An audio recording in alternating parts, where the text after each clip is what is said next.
Hello, everyone. Welcome to the fantasy soccer side of RotoWire TV. I am Mike Gottlieb, and I am joined again by Nick Pitner and Andrew Laird of RotoWire.com soccer section. Just so you guys know, RotoWire.com soccer section is free for everybody at all times. So go to RotoWire.com/soccer if you like what we have to say, or if you want to take part in the fantasy soccer. We have the best 11 and the bargain bin guys here today. So with that in mind, we're actually going to build teams today, and we're also going to talk about building strategy for two popular sites. So PremierLeague.com for one, and then ESPN. So we'll start with ESPN, and then guys, we'll start with Andrew. What strategy did you use to build your team this year? It was actually a little different than usual. I try to go with the high money guys, and then I just fill out my bench spots with guys who likely will never play. I just think the upside for the guys that are at the top of the list are much greater than trying to kind of chug it out all season with some mid-level guys. But this year it was a little different. I tended to spend more up front, and I found on ESPN at least that the midfielder prices were a little more depressed than I thought they should be.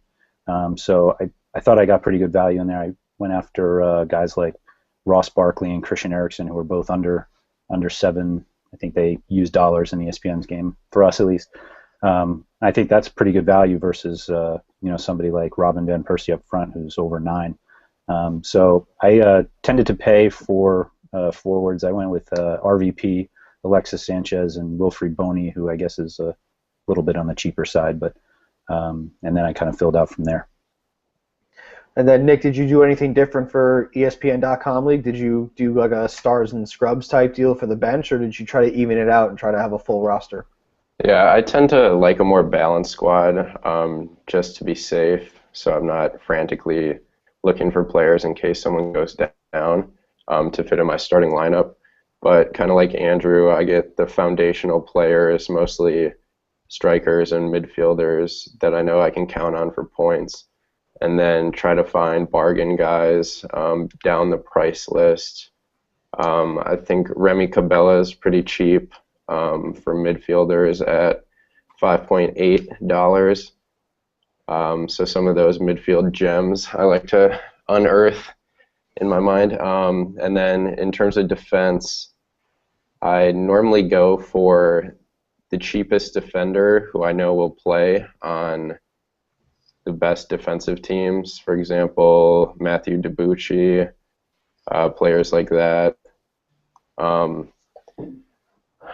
A player who's fairly cheap is Thomas Vermaelen, and selfishly for my fantasy teams, I'm hoping he makes the transfer to Man United so I can take advantage of his cheap value, because I think if they'll buy him, he'll play. But he's not going to at Arsenal, so that's kind of in flux right now. Yeah, and hopefully he doesn't go to Barcelona. If they have to get Marquinhos. So if they get Marquinhos, I don't think they'll go after Vermaelen. But just to clarify as to why a lot of people are doing stars and scrubs versus balanced rosters. So in ESPN, you have a limited number of transfers you can make for the season, so you can only acquire people off free agency a maximum, I believe it's 30 times throughout the entire season. There's 38 weeks. So if you have someone that's on your roster, you can sub them in. It doesn't cost you a transfer. But if you have to go to free agency, it costs you a transfer. So if you spend a lot on your starters but you have no bench, it can hurt you if somebody gets injured, for example, or is just not playing well throughout the year. So you take a gamble, but if it hits, you're gonna have a lot of stars in your lineup. So plan accordingly if you want to try to make a lot of adjustments in season with your bench or with your free agency. That's your risk that you're taking. So, I'd like to add in on that. I finished last year with Peter Cech as my goalkeeper, and I think I was probably the backup that I had. And so after he got hurt in the Champions League, I finished the Premier League season without a goalkeeper, as I tried to hold on for the RotoWire league there. But I wanted to add one of the other guys. I like this strategy of picking up cheap defenders who may be on the move. Dejan Lovren is another one who's pretty cheap. I think he's at a 5.8 right now, and he's essentially a done deal to Liverpool. And he's not going to Liverpool to sit, so I think he could be a pretty good value there too. Yeah, the only problem is Liverpool doesn't like to keep very many clean sheets, which we'll get Not into. yet, not yet. Yeah, which we'll get into when we're talking about how we actually build the rosters. But for PremierLeague.com, did you guys see that since the pricing on PremierLeague.com goes only by point fives, not by point one, so you have tiers of players in each group, did you find that you can do stars and scrubs, or was it more you have to balance it just because of the difference in pricing? I went more balanced myself just for that reason. Like it's you're not going to find an extra 0.4 of a point somewhere else to go cheap. And frankly, I think they do a pretty good job of pricing out guys who play, and then it kind of drops off. So my squad's a little more balanced than I'd like. I'll put it that way. Yeah. But it also gives you sort of an interesting, the tiering is set up for you as opposed to having to do it yourself. So you have guys that like Fabregas, David Silva, and Steven Gerrard are all at the same price. So you're really deciding there which one. You're not going to have all three of them most likely. So you're really not only saying who am I going to put on my team, but like of these 3 or 4 guys, who am I really going to choose? Yeah. And then Nick, you'd like to go balanced? So I'm assuming that you're gonna say that you went balanced on PremierLeague.com as well. Yeah, I did, and with it, they go by point 0.5 in between pricing, unlike ESPN, when that can fluctuate on point 0.1. So I think it's a lot harder to do stars and scrub on Premier League, because if you're getting a scrub, you're probably getting a guy who like completely doesn't play at all, because they make sure if someone is at least in a starting 11, his price is not dirt cheap compared to the guys who never play. So you're really forfeiting a roster spot by going stars and scrubs in Premier League. Gotcha. Yeah, I agree, and I had to go a little more balanced as well. And we'll get to the rosters for the balanced side later, but I want to start with the ESPN leagues, and let's start in goal. It's the easiest one to start off with. So we'll start with Pitner. Who did you go with in goal, and also your backup goalie? Right now I have Brad Guzan as my backup to Asmir Begovic. They're really not that different in price, but both are kind of high save guys, and Stoke's been known to be able to keep clean sheets mostly at home with their tough defense. And then Guzan's not a guy who I would expect too many clean sheets from, but he's proven in the past to rack up the saves, so that's kind of where his value lies. Go America. And Laird, what about you? I went with Vito Manone, or Manone, however we're going to say it, and Julian Speroni, who are pretty much exactly the same in my mind. I might just kind of plug each one week to week depending on the matchup. I didn't really want to overpay for a goalkeeper just because it's one of those things that a guy could have a great game, but if he gives up one goal, it could be a penalty, you're just beat. So I feel like I'd rather spend my money elsewhere. You have Cech and Courtois at 7.4 for on the ESPN, and I'm getting Speroni at 5.2, so I've got $2 extra to spend somewhere else. And so I don't really love paying for high cost guys. I did it last year with Joe Hart early on and regretted it the first game started. So yeah. I'm done paying for goalies. Yeah, so I did the same thing last year. I paid for Peter Cech, and it wound up being a good idea, but I don't really want to sacrifice all the money to get Peter Cech or Thibaut Courtois this year. They priced them very high, so I went just a notch below. I do like being able to depend on the goalkeeper. Because since I do stars and scrubs, the last thing I want to do is start transferring out. And I don't want to pay for 2 goalkeepers. I'd rather pay for 1. So what I did is I actually went with goalkeepers on the same team, and so I went with Everton. I went Tim Howard and Joel Robles. So that's my strategy. There is they may get some saves. They will keep some clean sheets. Everton's going to win a bunch of games, and the one thing about Everton is that since they play so high up, there's definitely chances for teams to come back at them. They may not be the highest of the save guys, but I think it's a nice balance in between of getting saves and getting clean sheets. And then if Tim Howard gets injured, I do have his backup on the bench. So I will never be caught with Peter Cech last year without Mark Schwarzer just at the end of the season. That was a mistake that I can't afford to make again. So that's my rationale for going Tim Howard. It wasn't just because I'm a huge U.S. soccer fan, even though I am. But it is interesting that 2 of the 3 of us did go with U.S. soccer goalkeepers. So there's something to be said about the U.S. Pumping out goalkeepers, so they do a pretty good job of it. But with that in mind, though, was there anyone that you saw, besides the guys that you took, was there anyone that you were thinking, maybe I'll take him, maybe I won't, or were you pretty confident in your picks? Well, at the top, it's obviously nice to have like one of the goalkeepers from the top 4 teams because you can maybe get a clean sheet every other week if you're lucky. But in ESPN, they're just priced so much higher than kind of the 2nd or 3rd tier goalies. Like it would be tempting to take a stab at Joe Hart, as City tends to lock up clean sheets at home. But 7.1 isn't very good value when someone like Tim Howard is nearly a full dollar less. Yeah, absolutely. So we all went with guys priced from as far as our starters. So Begovic is 5.8, and Howard is 6.2, and I forgot who the other starter was. Oh, and Guzan is your backup, correct, or is he your starter? Backup. Backup. And so we have who are the starters? Tim Howard, Begovic, and who was the third one? I'm sorry. I had Speroni. Speroni, yeah. Of all of them. Speroni's the cheapest at 5.2, so it's all within a $1 range of each other. So we're all kind of in the same range there. But let's move on to the next level. Let's go to defense.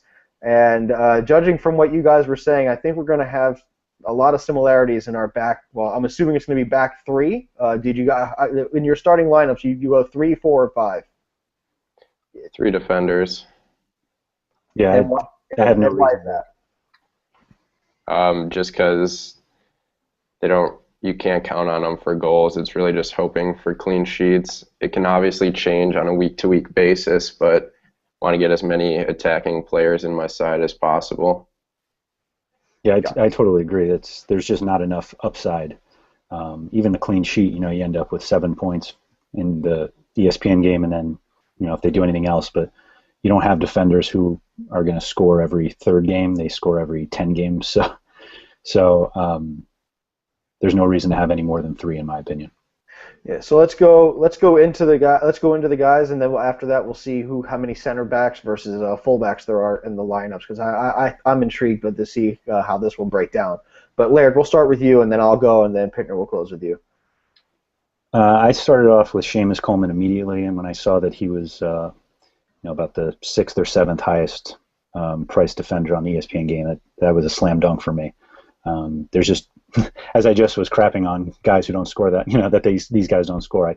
He's in a pretty good defensive situation, and he does get near the goal enough that he's at $7 right now, which is I don't know if we're going to say 80 cents cheaper than Leighton Baines, but Baines, Ivanovic, and company are the top 3, and I think Coleman probably has more upside than all 3 of them. I went with Debuchy also. He was at 6.7. I'm guessing Pitner probably did the same thing for no reason other than we think he's excellent. Yep, he's on my team. And I went with Lovren also in this one just because I thought the move to Liverpool would be better. I think they might be a little better defensively this year. Maybe it's just hopeful, but they did well enough last year, and I think he'll certainly be on the field for one of the better teams in the league. So it's worth it for the random match against Crystal Palace, maybe where it's 1-0. And your 2 bench defenders. I don't even. Can you even name them? I actually want. So this is the Scrubs part of Stars and Scrubs for everybody. Yeah, we don't even know who they are. Yeah, I went with I don't know if it's Joris Okore at Aston Villa, who I don't believe played at all last year. And I actually went with Phil Bardsley, who's at Stoke this year. He actually had a pretty good time at Sunderland for a bit, and then fell out of favor. Made the move, so I don't know if maybe he'll get a little more playing time. Stoke can be pretty tough at home, so I was kind of hoping. He's at 5.1. Okora's at 4.3. He was the true scrub, but 5.1 I'd say isn't so bad. But I don't plan on playing him much unless one of the other guys goes down. Yeah. So we'll transition to me then. So I instantly went with Seamus Coleman. It was the first thing I saw, and I went with it. And I followed that right up with Matthew Debuchy because both of those guys can get forward and they can get assists, maybe even chip in a goal or two, and they're in good systems where they might get some clean sheets. I commonly, if I have a goaltender from a team, will take at least one defender so I can double up on that clean sheet. That's definitely a strategy that I like to do. And so Howard, being Howard and Coleman this time, they're both on Everton. So if they get a clean sheet, I get two of them. So double trouble. And then for my third defender, I actually spent the money and I went with Gary Cahill on Chelsea. Not because he's on Chelsea, but because Chelsea gets tons of clean sheets. And Cahill is a big threat in the air for corner kicks, which Chelsea likes to score on. So, definitely all-around game for my defenders. I think it's a sneaky position to get a decent amount of points. So I spent the money pretty evenly there. So 7 flat for Coleman, 6 and for Cahill, 7 flat for both, and then 6-7 for Debuchy. So that's 20.7. So that's about 21% of the cap went for my starting 3 defenders. And then my 2 scrubs, I'm actually looking at the names. It's Max Emmer, or Amer, I don't know if we're pronouncing it right, from QPR. And then Luke O'Neill from Burnley. And the reason why I chose them 2 is because they're the 2 cheapest ones at 4.1. So there's no other reason. There's no strategy there except for the fact that they are cheap. So Pitner, who'd you put for your back 3 starting, and then your 2 backups? My starters, I have Seamus Coleman, who we all agree on is ridiculously cheap for the luxuries he offers. I mean, he had 6 goals last year, and that's a pretty good return for most midfielders who are priced cheaper than him. And then I have Matthew Debuchy as the cheapest Arsenal defender, should play 90% of the games at right back, and also loves to bomb forward, so maybe boost his assists this season. My third defender is Joe Ward from Crystal Palace. Tony Pulis installed his first route defense once he went there this past season, where just try to kick the ball out of the stadium at any chance you get. So they've been good on the clean sheet since he arrived, so I like that at 5.2. He's another guy who starts every game. And then I have Jolyon Lescott on my bench. He moved to West Brom, so I think he could play and anchor that defense with Ben Foster behind him. And he's also pretty good. I remember when he was at Everton, he was very good coming up on corner kicks to provide goals. And then my last one is Calum Chambers from Southampton, just really young guy who's cost 4.7, so pretty cheap, and there's some offensive potential there. So yeah, that's my 5. I think Lescott, we should mention how Lescott has the best hair in the Premier League so far, so that shouldn't go unnoticed. The best male pattern baldness in the game. Yeah. Absolutely true. So here's where I think some strategies may vary. So in the midfield, first of all, how many are you starting, and then who are you starting? Pitner, let's start with you. I have 4 starting in the midfield because I like to have 3 strikers. Those are obviously the guys who have the highest likelihood of scoring on a week-to-week basis. So my most expensive midfielder is Aaron Ramsey, who I think if he stays fit, he could have a phenomenal season. He was tearing it up before he got hurt last year, just scoring at a crazy rate that really no one had done since the old days of Steven Gerrard and Frank Lampard, who were bagging 20 goals a year. So I think he could have a huge year. He is the 3rd highest priced midfielder, but I'm willing to take him. And then my second midfielder, I guess you could say, is Sami Nasri at Man City. They just score so much that I feel like I need to have some attackers from City on my team. And Nasri's playing time really became more consistent towards the end of the season. And at 7.5, he's cheaper than teammates like Yaya Toure and David Silva, and less injury prone, for that matter, if we're talking about Silva. And then I have John Joe Shelby at Swansea, a young guy. I think we talked about him last week on the podcast. It costs 5.9, which is relatively good. and is a big part of their attack going forward in their possession play. I also have Ross Barkley, who's 6.6, which is really good value, I think. He didn't play that much at the World Cup, but when he did, he always had an eye for goal. So I think he could up his goal return this year as he takes a bigger role at Everton. And then lastly, who I think is probably the best value out of my midfield, is Remy Cabella at Newcastle. He only costs 5.8 and is coming off a great couple seasons in France at Montpellier. And I think he's going to be the man in Newcastle's midfield. They were really missing a leader in that department after Johan Cabaye left at the beginning of last season. So I think Cabella could be a very good value for what he's priced at right now. Cool. So so you're only going to start 4? Yeah. Okay. And so Laird, what about you? Are you starting 4 or are you going to start 5? I set myself up where I can do either. So I didn't do scrubs basically at this point. I have some similar guys. Cabella's right now on my bench. The team I'm looking at right now, it's a 3-4-3, where I have Barkley. Barkley seems like he's way too cheap for the upside. I think, obviously we're paying for upside, not necessarily track record with him. But at 6.6, he's surrounded by guys who he'll certainly be able to outplay. I mean, we got Jack Wilshere right next to him, at the same price. Andre Schürrle, who, probably isn't going to start. Alex Oxlade-Chamberlain, who is as healthy as Jack Wilshere is. Jordan Henderson, these are the guys that are around, and I feel like Barkley has significantly better upside than all those guys.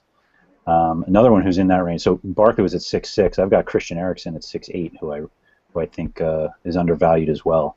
I think there are a few guys right above him. Kevin Morales, obviously, Barkley's teammate, I think is pretty good, but I like Eriksen's upside more. Same thing with Oscar, who for some reason continues to get priced highly. So I've got Eriksen, Barkley. I've got Raheem Sterling at 7.4. He may be the call each week. It's difficult to see where he's going to end up playing if they end up getting Remy as well, just because he was playing a little more forward than midfielder last year. But the guy's got tons of skill, so I think he, just being on the field with those other guys, he's bound to just walk into a few goals and assists.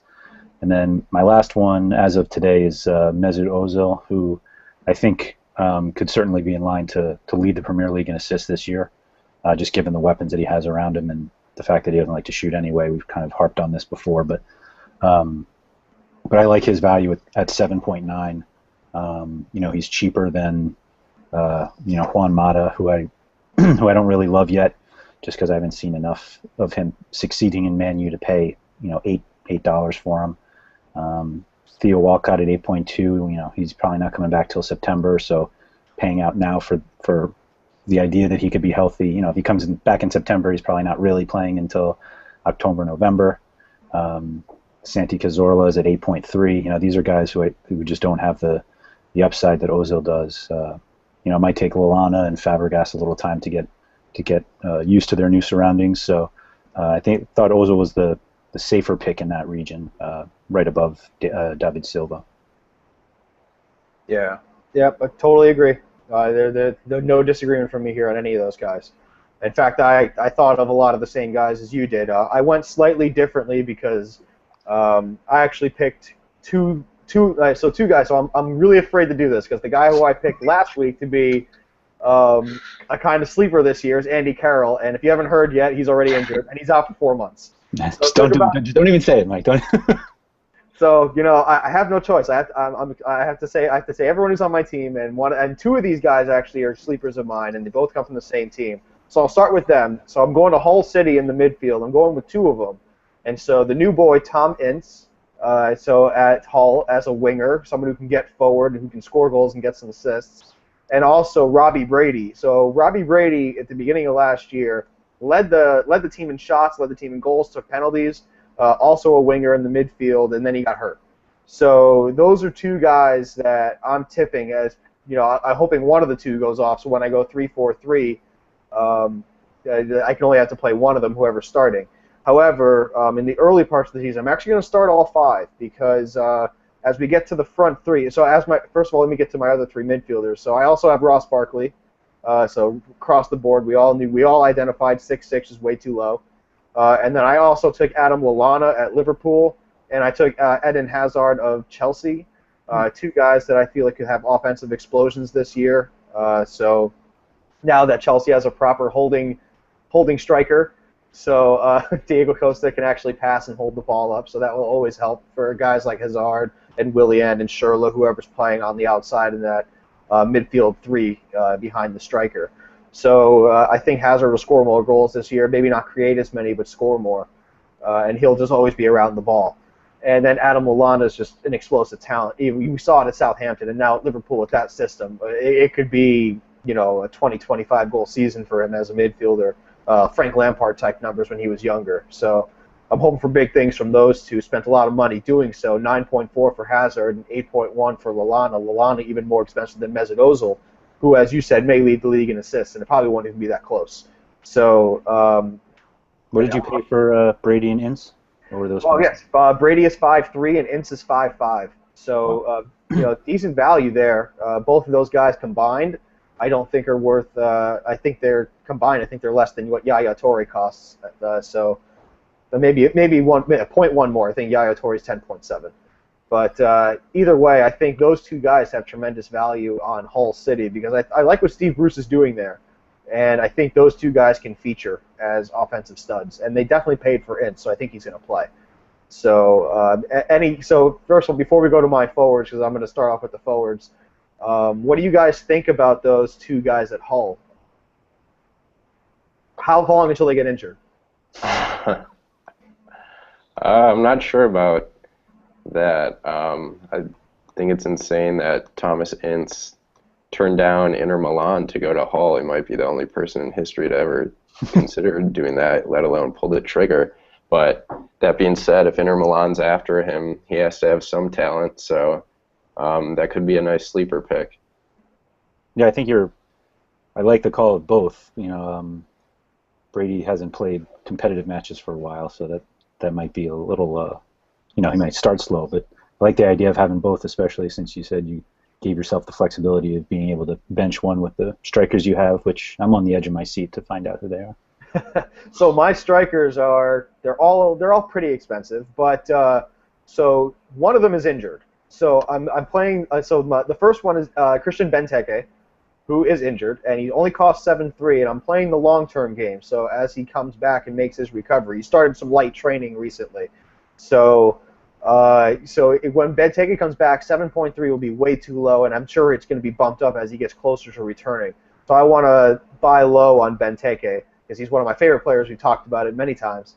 So I bought in low on him, but he's not going to start for me at first, which is why I have 5 across the midfield. And then I also have Daniel Sturridge at 9.5 and Alexis Sanchez at 9 flat. So definitely believe in the offenses of both teams, and I believe that they will score bunches of goals. And actually for Sanchez, he'll actually get some assists too. So agree, disagree with the strategy of buying low on a striker you know to be injured.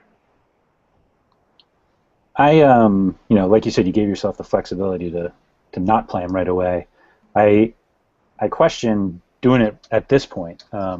Just looking at the other guys, Negredo is also out. He's the same price as Benteke, but Wilfried Bony is only 0.1 more than Benteke. So why not? Do you find that Benteke will outscore Bony when when they're both healthy all season? I think Christian Benteke is worlds above. Like I said before the World Cup started, if Christian Benteke had played anywhere close to his talent, he would have been one of those 25, 30 million pound transfers. I think he's that good. He can play with his back to goal. He can put the pass together. He can also run, and he's a big boy, and he can head the ball in on set pieces as well. Danger in all areas. So, and he has a really powerful right foot, so he can score from pretty much anywhere. So I believe in his talent, and like I said, as soon as word gets around that he's going to be returning soon, I think that value is going to jump up at least by a full $1 in ESPN. Yeah, that's fair. I agree with everything you said about him. I think threw the Benteke jersey on my son's basketball hoop last time. So I almost hesitate to talk about him with you because I'm just waiting for the news to come back that he had a setback or something. I know. Just because you're mentioning him, but So basically, if you guys haven't been following, everyone who I've tipped has gotten injured since before the World Cup. So I've just given you all of the players to avoid in ESPN games, and I'm sorry, Laird, and I'm sorry, Pitner, but Seamus Coleman and Matthew Debussy are going to get injured. Yep. And Ross Barkley is going to tear his ACL tomorrow. Yeah, and Ross Barkley. So all three of those guys, they're gone. We can just count on it now. But just for due diligence, though, let's go through the rest of your strikers. I paid for Sanchez as well. So I've had Sanchez and Bonnie up front, and I also went with Robin Van Persie, who I didn't feel good about, and I still don't really feel that great about. But I went with him anyway. I was going to go for one of these higher-priced guys along with Sanchez, and Sturridge was certainly a possibility. I'd like to see how he plays without Suarez. You know, he did obviously at the beginning of last season, but I'd like to see a little more. And RVP is actually 0.2 cheaper than Wayne Rooney, which I mean, I could see. I understand they're in the same tier. I would certainly pay more for RVP, and then Sergio Aguero is right there as well, who just can't seem to play consistently anymore. There's just always something that's bothering him health-wise. So I like to stay away from that. And then Giroud and Costa are right below there at 9 with Sanchez. I don't know. I just felt like RVP, if he stays healthy, is going to be better than all those guys. And then the link with Van Hall, do you think that'll carry over? Yeah, I mean, the World Cup only made me feel better about it, not worse. You know, so I think you can't possibly watch Van Persie in the World Cup and not think that he could have a great season in the Premier League with Van Gaal there. Yeah. Sorry, Nick, I didn't mean to cut you off. Go ahead. Oh, no problem. I also have Boney in my team. I think him at 7.4 is really good value. Most cases when a player comes over to England, they might take a half a season to adjust or a full year before they really get kicking on. And Boney scored over 25 goals for Swansea across all their games last year, which is just remarkable. So he's just a goal magnet who I feel I have to have at that price. And then next to him I have Alexis Sanchez also, who obviously is coming from Barcelona and has huge expectations that I think he'll be able to fulfill. He is the same price as Giroud, so you are forced to pick your poison on which Arsenal striker you'd prefer. But I think Sanchez will ultimately finish with better stats than Giroud, although they should both have big seasons. And then my final striker position is filled by Daniel Sturridge. I really like his prospects this season. We were talking about how he's going to get along without Suarez, but like Laird said, he actually did pretty well at the beginning of last season. He scored in Liverpool's first 4 games. So I think no matter who Liverpool partners with him this year, whether it be Ricky Lambert or Loic Remy, kind of have to see how that's going to play out. I think Sturridge will be their ace, and Liverpool scores a lot of goals, so I needed someone from their team to be in my side, so why not have their best scorer? So That's my front 3. So it sounds like we've all built unique but similar teams. And so we have a few players, all of us in common, but slightly different strategies throughout, but nothing that seems to be too glaring. But I think that also could be with the valuations of the players. I feel like there's going to be a lot of people who own Seamus Coleman. I think it's going to be a very high own. I think commonly you'll see like the highest owned percentage will be in the 30s or in the 40s maximum with this kind of game. And I think with Seamus Coleman and Matthew Debussy, guys like that, we may see numbers that we haven't seen before. 50, 60% owned guys. Do you guys feel that way with the current valuations with the players, or do you think that they'll shift around? I agree with you specifically on those 2 guys. I think, when you look at it, Coleman is not drastically cheaper than everyone that we consider in that top tier, but he's cheaper. And so, if you consider those top 6 to 7 guys as effectively the same in terms of potential value for the season, you're obviously going to take the cheapest one, and he's it for some reason. And then Debuchy's below him on a team that has 2 defenders that don't get up as much as he does, priced above him. So if you're going to look, if you look at Arsenal and think, yeah, that there are a lot of clean sheets there, and Koscielny and Mertesacker were excellent last year, why not take the guy who might get his head on a few corners, Yeah, and Seamus Coleman, by the way, led the game as far as total points for defenders last year, and yet he's not the number 1 rated guy this year, and nothing really changed. So I don't understand why he's ranked so low. Yeah, I totally agree. I think he'll be in a large percentage of teams, along with in the midfield. I think we all were touting Ross Barkley and Christian Eriksen as being a little on the cheap side. Remy Cabella also would fit in that boat. And then strikers, I think Boney is pretty cheap, and if he stays at Swansea, and a healthy proportion of owners could choose to select him for their teams. Yeah. And so you mentioned, if he stays at Swansea, what if he moves? Well, it depends where. I know Tottenham's been mentioned, and if they bring him in, he'd have an even better supporting cast. The prospect of him and Eriksen linking up for Pochettino is pretty enticing, kind of like Lallana and Ricky Lambert last year, who both did very well from a fantasy perspective as well. So if he goes to Tottenham, I would feel comfortable having him on my side. And Nick and I discussed just that. He's one of those guys that you're willing to pay for him at Swansea, and obviously whoever brings him in will likely have to pay enough that they're going to play him. So he's only going to end up in a better situation. The hope is that he stays in England. Yeah, and just for because Swansea also brought in Bafétimbi Gomi from, I'm sure I butchered that first name, but they brought him in from Lyon, right? Olympique Lyon, yeah, and he led the French Ligue 1 in goals in the past 5 seasons combined. So why do you think that Swansea brought him in, just as competition, or do you think that they actually really are going to move Boney along? Yeah, that could be their contingency plan, because I don't think they're the kind of players that can play together. They're both kind of like big target men, and Swansea normally used 1 striker last year.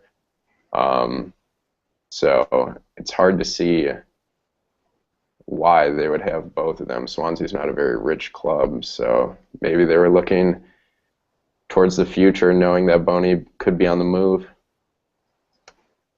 Yeah, well, speaking of on the move, we have to get on the move now. We are out of time for today's session. We will get to the PremierLeague.com session next week, so to be on the lookout for that. We've also started an ESPN game, so also watch out for a link coming up soon, actually, either on RotoWire.com/soccer, and also if I get around to it, I'll actually try to embed it into the video so you can see it right underneath my pretty face. So be on the lookout for all those things and more here on RotoWire TV Fantasy Soccer. Thanks, guys. See you next time. Yes, sir.